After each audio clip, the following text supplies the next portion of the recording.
Woo! Greetings and salutations, ladies and gentlemen. Today we're going to talk about control. And if you really evaluate your life and you're really, truly honest about it, you will start to see all the different control mechanisms that you have in your life.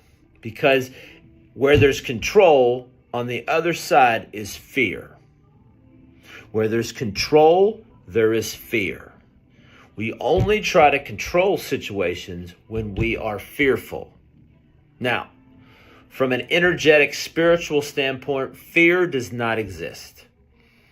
There is nothing to be afraid of.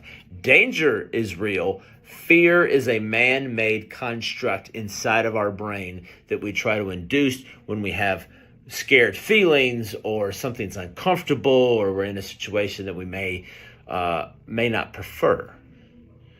But there's never been an instant in your life where you've tried to induce control over a situation or a person where you were not fearful. And if you believe and buy into what I just said, if fear is constructed by our brains to protect us, to predict and protect, remember, that's the function of the brain at its very simplistic nature, is to predict and protect, then we would induce fear to keep us safe. If we're in a situation that makes us feel uncomfortable, myself included, do not like large crowds. I am not an extroverted person. So when I get into situations where I feel like I have to talk to someone that I don't know, I'm not exactly the best at it.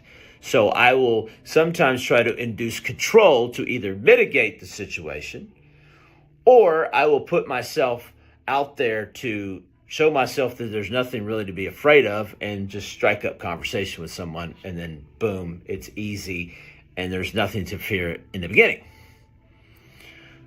Also, from the standpoint with coaching clients, particularly when it involves their nutrition, is people try to enact control by saying this food is good, this food is bad.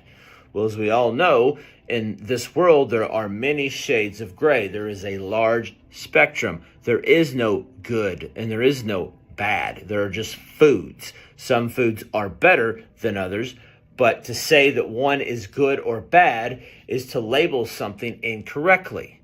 So what do? We induce fear. Well, I'm afraid of carbs because I have in my brain that carbohydrates equate weight loss. So therefore, I'm not going to eat them. Or I'm going to obsessively look at nutritional labels to find out where they are. And I'm going to shy away from them. Versus trusting myself that my body needs a variety of different macronutrients, carbs, proteins, and fats in my diet in order for me to be my optimal best and to be a vibrant human living in this world. Situations that will involve other people tend to be where we want to control. If you look at any micromanager, if you've ever had someone who has micromanaged you, the reason why they're micromanaging you is not because they're a prick. It's because they're afraid of something. They're afraid of someone not getting it right and it being a poor reflection on them. Or they're coming from a situation of, I would rather do this myself, so I'm allowing someone else to do it. All in all, it all falls down to, I am afraid of what the end result is, so therefore I'm going to micromanage this situation. So again, fear or control is just a byproduct of fear. If you reduce the fear, you reduce the need for control, because control is an illusion. We have no control. Literally, as I sit here at this desk, any umpteenth amount of opportunities of anything can happen. Murphy's Law can enact itself right now. A meteor could hit me. A car could run through the building. Anything could happen. I have no control. The only thing I have control over is myself and my reactions. And this is where I really get into it with clients, particularly when people are mean-spirited and rude and downright just nasty. The only thing you can control is not what's coming from the other person to you, it's your reaction to them.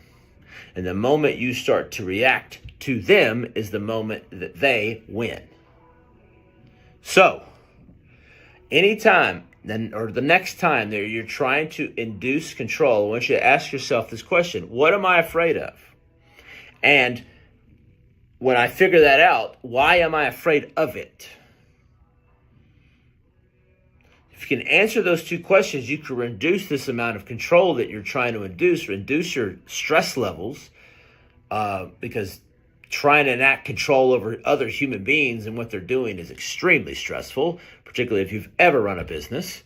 So ask yourself those two very important questions and really get to the bottom and curious as to why you feel like you need control. Again, I work off a 4A coaching model: awareness, acknowledgement, acceptance, and action. I have to be aware that I have something out there that is a blind spot. I have to acknowledge that it exists verbally. 3, I have to accept the fact that it does exist, get it curious why it exists. What from my past is the reason why this is contributing to this current situation as we speak. And then number 4, I can take action towards it to alleviate the stress and the emotions that or behavior modifications that come from it. So again, as I've said in all my previous videos, if this is something that resonated with you or struck you and something that you would love to have a conversation with me about, if you're having problems inducing a lot of control because you're a fearful person, let's get to the bottom of why you're afraid. Where does that fear come from? Why does it exist? Why does it continue to persist? Let's dissolve it so that you create that personal freedom and peace within yourself, so there's no need to control anything, because control is just an illusion. By all means, drop me a DM, share